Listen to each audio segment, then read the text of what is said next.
watching The Intersection, where faith, life, and culture meet.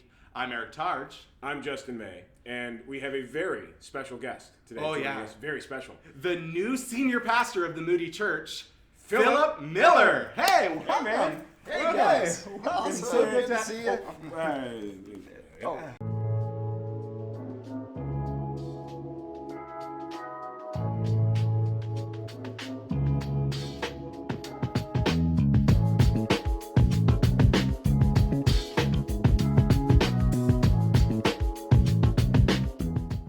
Pastor Philip, it is so great to have you with us. It's great to be here. This is cool. We're flattered that you joined us, but This may be the career ender. Going on the Intersection. This is the beginning of the end. Yes, everything's it was done. a good run, almost 16 hours. Yeah.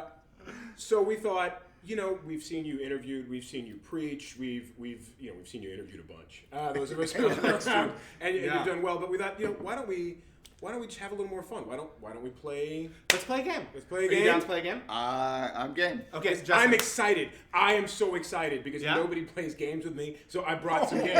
Okay. Okay, what games? All right. I think we should play Risk. Yes. Dude, that's going to take so long. We don't have time on the the camera. game of global domination. Okay. So That's a little scary that you're for global domination. you're gonna say, wait a minute.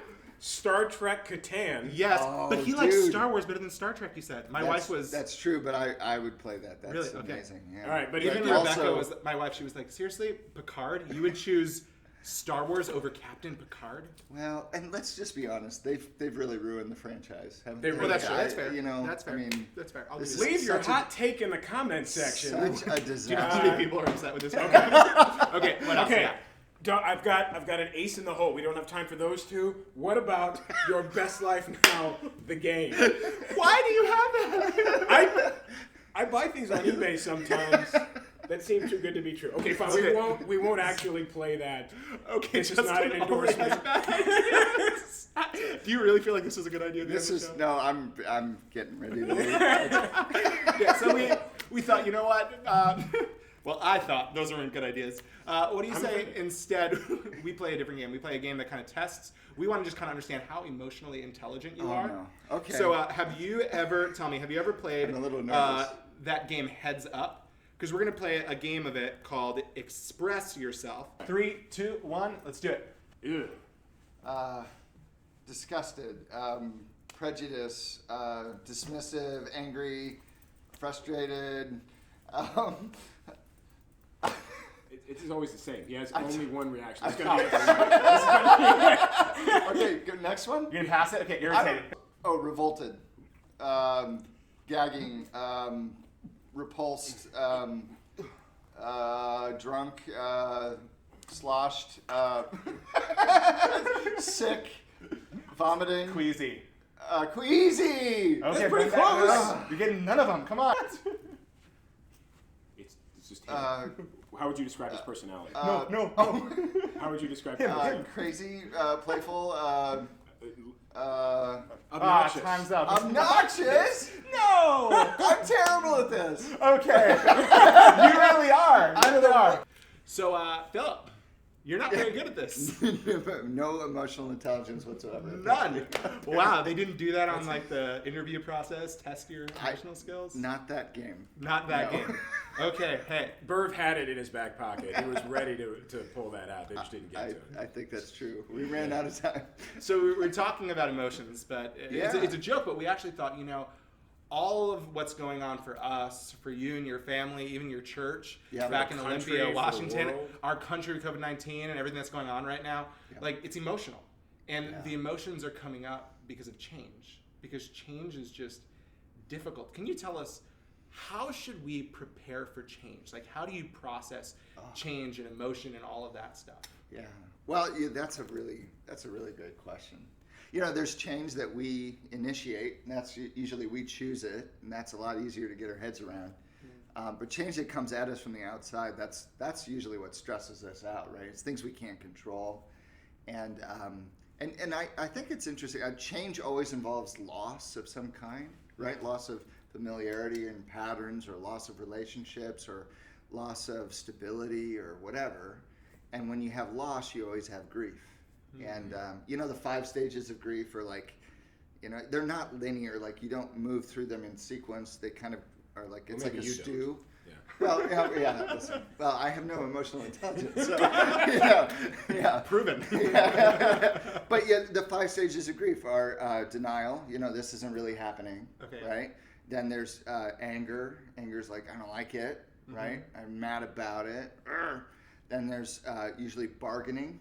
I can fix this. I can change it. If I do this, maybe this will happen. Maybe I can still get what I want by negotiating and figuring things out. Yeah. Maybe I can make this go away. And then there's depression when you realize like, oh, I can't make it go away. It's like actually here and I don't like it, and it just sits, and that's just sadness.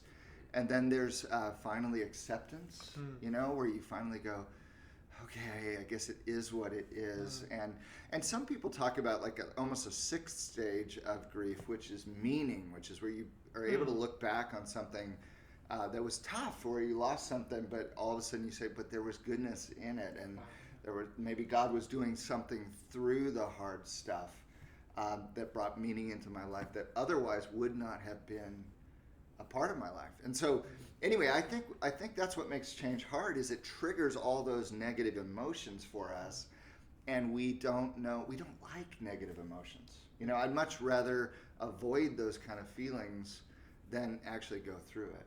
Where would you say like you and your family are right now in this process of good the grief. stages and all that stuff emotionally? Yeah, I mean, we're kind of all over the place, right? So like we're kind of to this excitement when it comes to Moody, and we're just very thankful for what God has done in our lives, and his call, and just the affirmation we're feeling from the community here. And so we're like excited about that. But on the other side, there's things we're saying goodbye to, right? There's people that we love, and we're feeling the grief of that pain. And so it's like we're living in 2 very different emotional worlds all at the same time. And it's really weird. It's like you have one conversation, you're just happy, and then another one where you're actually pretty sad. And I think as pastors, we live in that space, right? I mean, I remember one time I went to a hospital, and I went to visit a baby in their family. The baby had been born, brand new baby, beautiful parents, so excited, life's good. And then I went a couple floors up in the hospital and visited somebody who had cancer, and right, like just the emotional whiplash of like living in a world like that, and that's the world we live in, isn't it? Totally. It's great joy and grief mingled together. Yeah. Now, should there be a way you think that Christians should process like the stages of grief differently than the world does? Obviously, we don't lose hope, but is there anything else? Like, how should that work altogether? Yeah. Is it sinful to despair? Is it sinful to feel those negative sides and reactions? No. All those emotions are very human. I think all the research would suggest that the best way to move through grief is with somebody else. It's in relational connection, right? So grieving alone is very, very hard and probably almost impossible. But to grieve with someone else, I've got little kids, and sometimes something bad will happen. Their stuffed animal gets ripped, or their favorite pajamas they outgrow, and there's a hole in it, and and it's tragic in their world. It's like a big deal, right? Yeah, totally. And often I'll say to my kids, I'll say, I can't fix this for you, but I can give you a hug. I'm stealing that. Oh. And it's like, I can't fix it, but I'll be here in the pain with you, and I'll hold you. And I think, I love that. Yeah, I know, it's kind of, I know. want someone to say that to me. I don't know why. I need that. No one can hug you now. And if the Psalms teach us anything, right? The Psalms are filled with these deep emotions where people are bringing really weird emotions, deep emotions, big emotions to God, and saying, here's my mess. And so often God doesn't fix it, but he holds us. So what and is the I think, oh, sorry. And I just think that's what makes Christian grief different, is that we have God to hold us through it. And God is a grieving God, Jesus is a man of sorrows. He's acquainted with grief. The Psalms say that God is near to the brokenhearted. And so he leans into our pain, and he holds us through it. And I think it's a remarkable thing about the Christian God, is that God grieves too. I mean, we have a God who sent his son to the cross, who has loss and pain and heartache. He bears our sorrows and all of, like, that's so beautiful to me, because that's the world we live in. There's no safe place ultimately. Every life is going to be full of hard things, but God is not immune. He's not distant. He's not disengaged. He participates in, and because he participates in, he knows how it feels, and so he can hold us. The scriptures say, rejoice with those who rejoice and weep with those who weep. And God does that. He rejoices with us in our joys, and he carries our sorrows with us. And I think that's really beautiful. Hebrews talks about Jesus, who is human like us in every way, understands, and therefore is a sympathetic priest who's praying for us and carrying our burdens to the Lord. So we don't do it alone. And I think that's just a huge resource, that unless you have God and you have a relationship with him and are leaning on him, you're kind of left to your friends, and they're helpful, but you go into grief without all the resources that are available in the universe, and that leaves you shortchanged. Right? You talked about those stages like bargaining and all those other things, because I think some Christians they take out that fear of change on Twitter or on Facebook or in different comment sections where total depravity lives, and they just start writing all of their frustrations. So how should Christians approach bargaining? How should Christians do that? Because the truth is, things are going to change at the Moody Church just by nature of having a different person in the pulpit. Like that, that is a cultural change. A different person leading the staff is a change, and all of those things will happen in our lives. So how should Christians approach change when it comes to those harder stages where our sin nature is more easily brought out? Yeah, that's a great question. I don't know if I have a silver bullet for that, but I would say first of all, recognizing that it is grief is really important. Like sometimes we feel angry, we feel lost, we feel like I'm trying to control things. That's what bargaining is. It's when I'm trying to control things, something that's out of my control, but I'm still trying to hold on to it. Depression, which is like I'm just sad because it's not the same as it used to be, and I'm mourning the loss of something that was familiar and stable, and it was like that for so long, and I counted on it, and now it's not there, and it's all those things. But I think most people don't recognize that as grief. The anger feels more powerful. It's like I can hit you.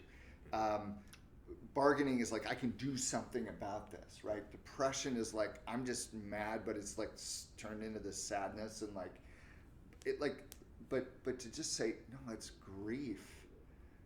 I'm sad. I miss that. Oh man, let me cry a little bit, and just talk to my friends, and like that. It feels so helpless and vulnerable to be sad. And so we'd rather be angry, we'd rather be bargaining, we'd rather be doing these other things.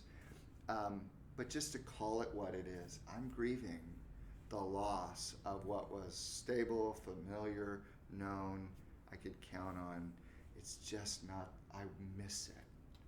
I wish I had, It's just to be sad, and then to invite people into our sadness, invite God into our sadness. What does that look like? I think it's well, with other people, it's conversations and just allowing yourself to be sad with a sympathetic friend that doesn't try to fix it, but just says, this is hard. I'm so sorry. And for God, I think it's the mode is prayer, and worship. It's communing with God. It's opening up your soul and saying, God, I'm hurting. I'm sad here. Would you come comfort me and hold me, and would you pour your strength, and I need to know that you're with me, because even though I've walked through the valley of the shadow of death, I will fear no evil, for you are with me. That's Psalm 23. Surely goodness and mercy will follow me all the days of my life, including the ones that were through the valley of the shadow of death.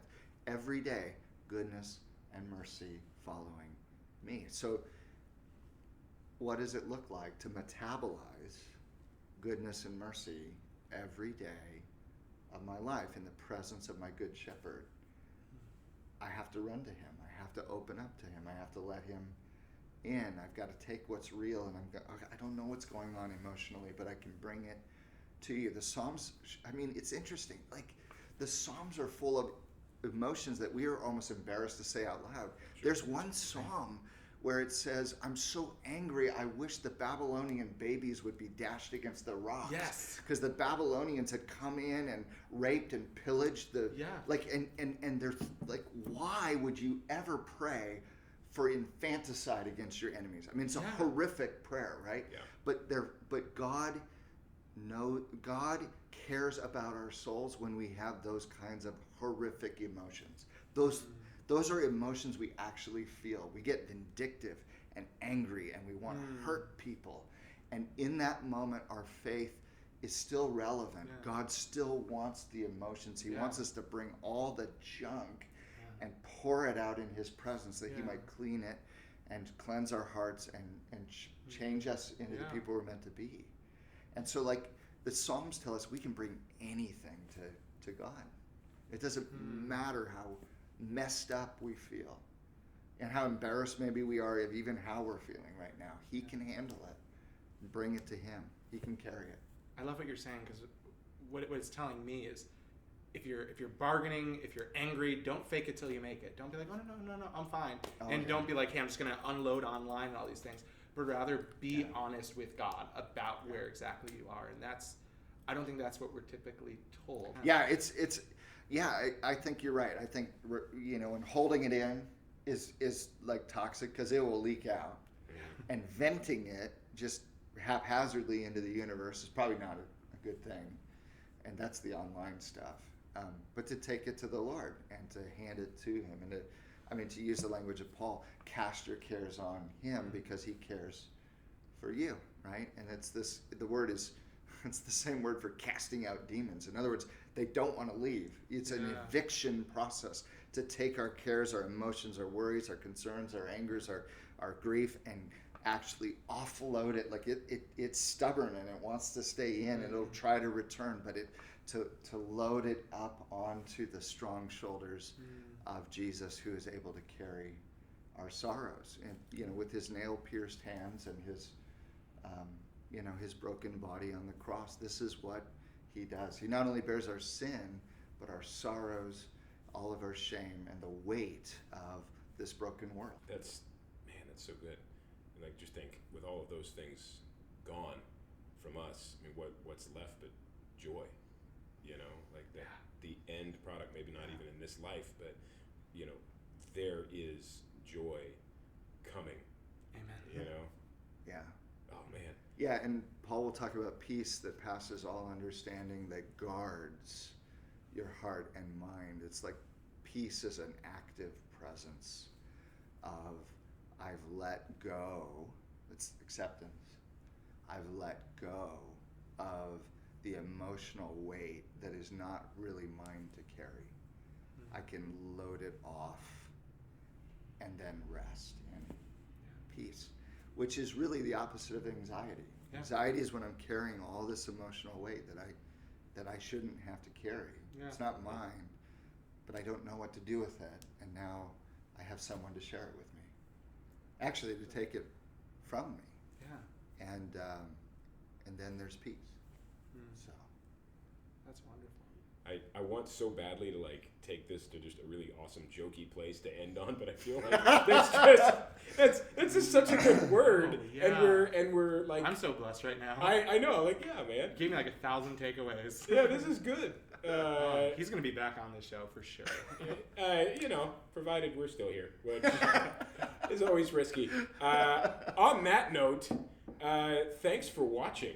Yeah. With special thanks to Pastor Philip Miller. We're so excited to have you here, man. It's my pleasure. And do the thing. This video. Please like it. Press subscribe. Share it with some friends. Tag them if you gotta. This is one that you actually might want to share. A lot of these are, I don't know. But this one, there's some stuff. There's content here. Yeah. Thank you so much for watching The Intersection. We hope you'll tune in as we continue with different series and interviews throughout this quarantine and moving forward. God bless you all.